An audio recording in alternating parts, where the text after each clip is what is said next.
Subscribe now and press the bell icon. Never miss. आज जो आपका बिहार बीएड का 22 सितंबर का एग्ज़ाम हो गया दोस्तों, जिसका जो है मैं आपको बिल्कुल 100% एक्यूरेट आंसर के साथ जो है इस वीडियो में बताऊंगा। तो देख लेते हैं कि किस प्रकार के जो आज आपके बीएड के एग्ज़ाम में 22 सितंबर को क्वेश्चंस पूछे गए हैं। उससे पहले एक बात और दोस्तों कि जिन्होंने भी अगर चैनल को सब्सक्राइब नहीं किया है तो बिहार बीएड से रिलेटेड पल पल की न्यूज़ पाने के लिए जो है चैनल को सब्सक्राइब ज़रूर कर दीजिएगा और बगल में ही आपको एक बेल आइकन यानी घंटे का निशान भी दिख रहा होगा, तो आप उसे भी जो ज़रूर प्रेस कर दीजिएगा। तो चलिए वीडियो को स्टार्ट करते हैं। तो सबसे पहले जो हम लोग जीके के क्वेश्चंस को देख लेते हैं दोस्तों, ठीक है, जो आपका 56 नंबर से पूछा गया था। पहला क्वेश्चन आया था कि बंगाल का विभाजन जो ये किस वर्ष हुआ था, तो बंगाल का विभाजन जो ये 1905 ईस्वी में हुआ था। तो ऑप्शन बी आपका यहाँ पे करेक्ट हो जाता। नेक्स्ट आपका था कि चंपारण आंदोलन जो ये किसने प्रारंभ किया, तो देखिए चंपारण आंदोलन जो है ये एम.के. गांधी के द्वारा प्रारंभ किया गया था। तो ऑप्शन ए आपका यहाँ पे करेक्ट आंसर हो जाता। नेक्स्ट क्वेश्चन आपका था दोस्तों कि भारतीय राष्ट्रीय कांग्रेस की स्थापना जो ये किस वर्ष हुई थी, तो देखिए भारतीय राष्ट्रीय कांग्रेस की जो स्थापना है ये 1885 ईस्वी में किया गया था। तो ऑप्शन सी आपका यहाँ पे करेक्ट हो जाता। नेक्स्ट आपका था कि बिरसा मुंडा किस राज्य से संबंधित है, तो देखिए बिरसा मुंडा जो ये एक त्यौहार है और ये झारखंड राज्य में मनाया जाता है। तो ऑप्शन बी आपका यहाँ पे करेक्ट आंसर हो जाता। नेक्स्ट आपका यहाँ पर आया था दोस्तों कि गीतांजलि की रचना जो ये किसने की थी, ठीक है, तो देखिए गीतांजलि की जो रचना है ये आर.एस. टैगोर के द्वारा जो है रविन्द्रनाथ टैगोर के द्वारा जो है वो रचना किया गया था गीतांजलि का। तो ऑप्शन ए आपका करेक्ट हो जाता है। यहाँ पर बिहार की मुख्यमंत्री का नाम पूछा गया था, तो ये सभी को पता होना चाहिए। बिहार के जो मुख्यमंत्री वर्तमान में वो नीतीश कुमार है। तो ऑप्शन ए सही हो जाएगा। नेक्स्ट आपका था कि हुमायूं का मकबरा जो ये कहाँ पर स्थित है, तो देखिए हुमायूं का जो मकबरा है ये आपका दिल्ली में स्थित है, ठीक है। तो ऑप्शन सी आपका यहाँ पे करेक्ट आंसर हो जाता। नेक्स्ट आपका था कि दीन-ए इलाही किसने प्रारंभ किया, तो देखिए दीन-ए इलाही जो है ये अकबर के द्वारा प्रारंभ किया गया था। तो ऑप्शन ए आपका यहाँ पे करेक्ट आंसर हो जाता। नेक्स्ट आपका था कि पानीपत का जो प्रथम युद्ध कब लड़ा गया था, तो देखिए पानीपत का जो प्रथम युद्ध लड़ा गया था ये 1526 ईस्वी को लड़ा गया था। तो ऑप्शन बी आपका यहाँ पे करेक्ट आंसर हो जाता। नेक्स्ट आपका था कि हुमायूं नामा जो ये किसके द्वारा लिखी गई है, तो देखिए हुमायूं नामा जो है ये आपका हुमायूं के द्वारा लिखा गया है। तो ऑप्शन बी आपका यहाँ पे करेक्ट आंसर हो जाएगा। नेक्स्ट क्वेश्चन की बात कर ले दोस्तों, नेक्स्ट क्वेश्चन आपका आया था यहाँ पर कि महावीर का जन्म जो है ये कहाँ पर हुआ था, तो देखिए महावीर का जो जन्म है वो कुंडग्राम में हुआ था। तो ऑप्शन बी आपका यहाँ पे करेक्ट आंसर हो जाता। नेक्स्ट क्वेश्चन आपका आया था दोस्तों कि महावीर का जन्म, ये तो मैंने आपको बता दिया, कौन सा प्रथम वेद है, तो ऋग्वेद जो था वो प्रथम वेद था। ऑप्शन डी करेक्ट हो जाएगा यहाँ पर। नेक्स्ट आपका था कि मिजोरम की राजधानी क्या कौन सी है, तो आइजोल जो है वो मिजोरम की राजधानी है। तो ऑप्शन बी आपका यहाँ पे करेक्ट हो जाएगा। उत्तर प्रदेश की राजधानी लखनऊ, ऑप्शन ए करेक्ट हो जाएगा यहाँ पर। नेक्स्ट आपका था कि पटना जो ये किस नदी के तट पर स्थित है, तो पटना जो है ये आपका गंगा नदी के तट पर स्थित है।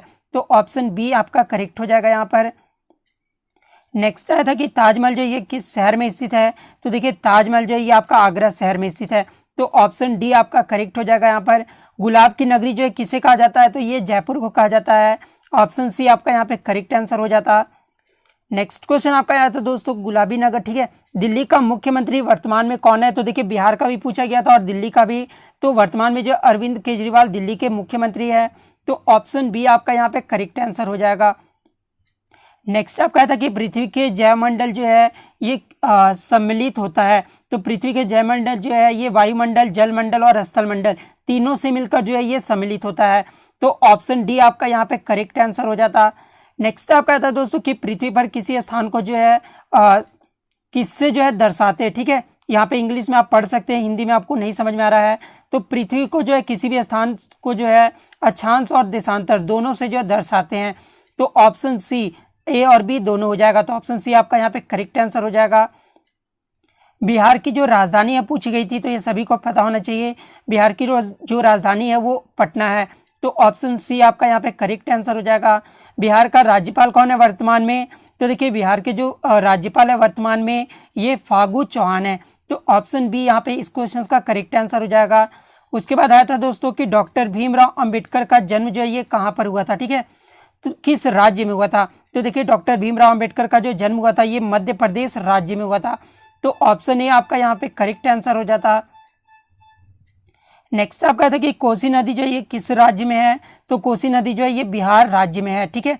नेपाल की राजधानी पूछी गई थी, तो नेपाल की जो राजधानी है वो काठमांडू है। ऑप्शन ए करेक्ट आंसर हो जाएगा। कंप्यूटर का जनक जो है किसे कहा जाता है, तो देखिए कंप्यूटर का जो जनक है ये आपका चार्ल्स बेबेज को कहा जाता है। ठीक है, तो ऑप्शन डी आपका यहाँ पे करेक्ट आंसर हो जाएगा।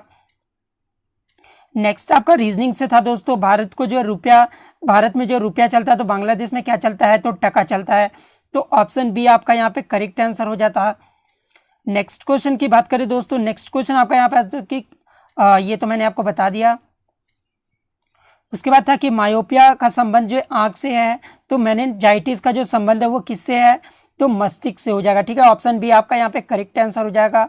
उसके बाद नेक्स्ट क्वेश्चन की बात कर ले दोस्तों, तो यहाँ पे पूछा गया था कि कौन जो है पृथ्वी का भाग है। ठीक है, तो पृथ्वी का भाग आपका वायुमंडल भी होता है, जलमंडल भी हो रहा है, स्थल मंडल भी होता है। ठीक है, तो ऑप्शन डी आपका इस क्वेश्चन का करेक्ट आंसर हो जाता।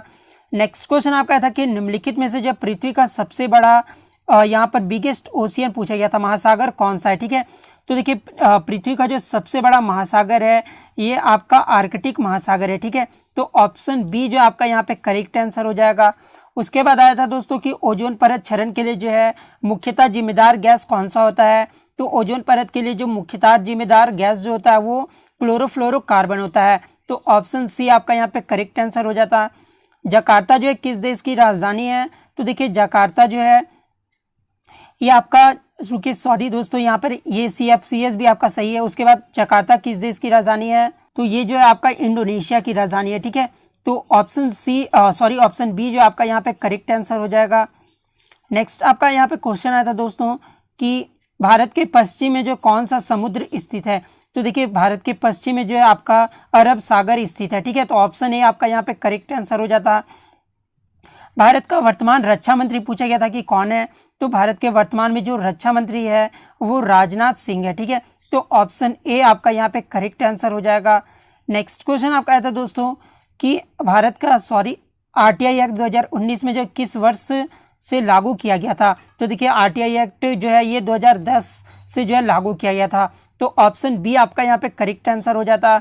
नेक्स्ट आपका था कि पंडित दीनदयाल उपाध्याय जो ये किस राजनीतिक दल के थे। ठीक है, तो पंडित दीनदयाल जो उपाध्याय थे ये आपके जनसंघ दल के जो है दल से थे। ठीक है, तो ऑप्शन बी आपका यहाँ पे करेक्ट हो जाएगा। नेक्स्ट आपका था कि अग्नि की उड़ान नामक पुस्तक के लेखक कौन है, तो देखिए अग्नि की उड़ान नामक पुस्तक के जो लेखक है ये APJ अब्दुल कलाम है। तो ऑप्शन ए आपका यहाँ पे करेक्ट आंसर हो जाएगा। नेक्स्ट आपका था दोस्तों कि भारतीय संविधान का कौन सा अनुच्छेद जो है राज्यों में राष्ट्रपति शासन लागू करने से संबंधित है, तो राष्ट्रपति शासन लागू करने से जो अनुच्छेद संबंधित है ये 356 अनुच्छेद संबंधित है। तो ऑप्शन बी आपका यहाँ पे करेक्ट हो जाएगा। भारत का राष्ट्रपति कौन है वर्तमान में, तो ये सभी को पता नहीं चाहिए, भारत का जो राष्ट्रपति है ये रामनाथ कोविंद है। तो ऑप्शन बी आपका यहाँ पे क्वेश्चन का करेक्ट आंसर हो जाता।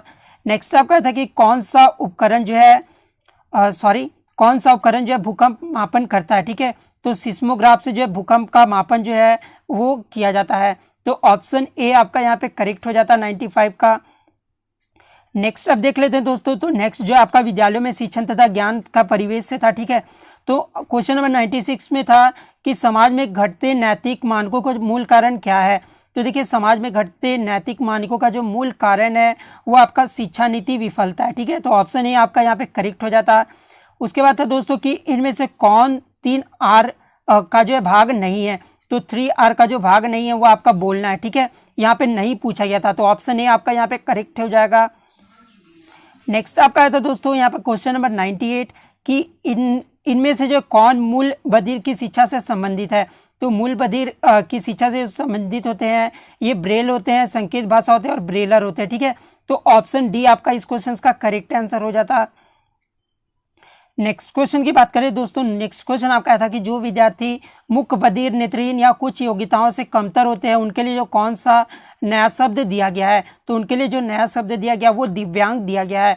तो ऑप्शन बी आपका यहाँ पे करेक्ट आंसर हो जाएगा।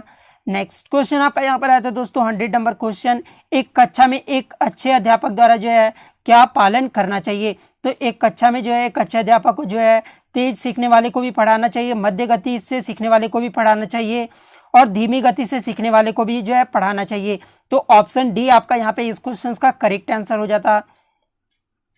नेक्स्ट आपका था दोस्तों कि किसी कक्षा स्तर के लिए जो है प्राथमिक विद्यालय शब्द का उपयोग किया जाता है। तो प्राथमिक शब्द का जो उपयोग किया जाता है ये कक्षा 1 से 5 तक का उपयोग किया जाता है। तो ऑप्शन सी आपका यहाँ पे करेक्ट आंसर हो जाता। नेक्स्ट आपका था कि विद्यार्थियों को कोई संप्रत्य पढ़ाने का जो सबसे अच्छा तरीका को जो है किस तरफ बढ़ना है। तो देखिए इसका जो है ज्ञात से अज्ञात की तरफ जो है बढ़ना है। तो ऑप्शन बी आपका इस क्वेश्चन का करेक्ट आंसर हो जाता। नेक्स्ट क्वेश्चन आपका यहाँ पर था दोस्तों कि भारत में जो है माध्यमिक शिक्षा की अवधि जो है कितने वर्ष की है। तो भारत में जो माध्यमिक शिक्षा की जो अवधि है वो 6 वर्ष की है। तो ऑप्शन सी आपका यहाँ पे करेक्ट आंसर हो जाएगा। नेक्स्ट आपका था दोस्तों कि विद्यालयों में जो विद्यार्थी अनुशासनहीनता का सर्वाधिक प्रबल कारण जो है क्या कारण है। ठीक है, तो यहाँ पे जो राइट आंसर होगा वो शिक्षकों की अनुपस्थिति होगा। ऑप्शन ए आपका यहाँ पे करेक्ट आंसर हो जाएगा। नेक्स्ट आपका यहाँ पर आया था दोस्तों कि एक शिक्षक के लिए जो सर्वाधिक महत्वपूर्ण क्या है। तो एक शिक्षक के लिए जो सर्वाधिक महत्वपूर्ण है वो अच्छा स्वास्थ्य है। तो ऑप्शन डी आपका यहाँ पे करेक्ट आंसर हो जाएगा। नेक्स्ट आपका था दोस्तों यहाँ पर कि एक सेमेस्टर में जो है महीने की अवधि क्या होती है। तो देखिए एक सेमेस्टर में जो है 6 महीने की अवधि होती है। तो ऑप्शन सी आपका यहाँ पे करेक्ट आंसर हो जाता। नेक्स्ट क्वेश्चन आपका था दोस्तों कि सकारात्मक अधिगम यानी सीखने का परिवेश तत्व कौन सा नहीं है। ठीक है, तो कौन सा तत्व जो है नहीं है। तो बलपूर्वक नियंत्रण। ठीक है, तो ऑप्शन सी जो आपका इस क्वेश्चन का करेक्ट आंसर हो जाता। नेक्स्ट क्वेश्चन आपका यहाँ पर आया था दोस्तों कि विद्यालय में जो एनसीसी किसके अंतर्गत आती है। तो एनसीसी यानी नेशनल कैडेट कॉर्प्स जो है ये सेवा क्रिया के अंतर्गत आती है। तो ऑप्शन डी आपका यहाँ पे करेक्ट आंसर हो जाता।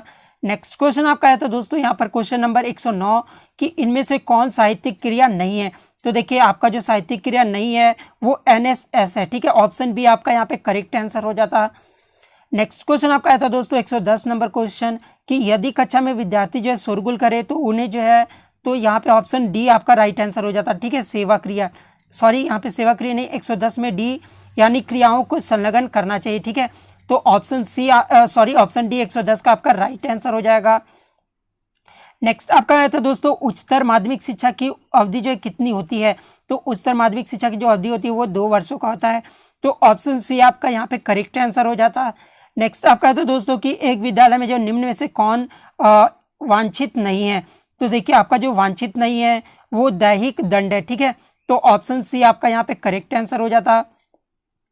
नेक्स्ट आपका था दोस्तों कि विद्यालयों में बढ़ती अनुशासनहीनता के लिए जो एक उत्तरदायी कारण क्या है।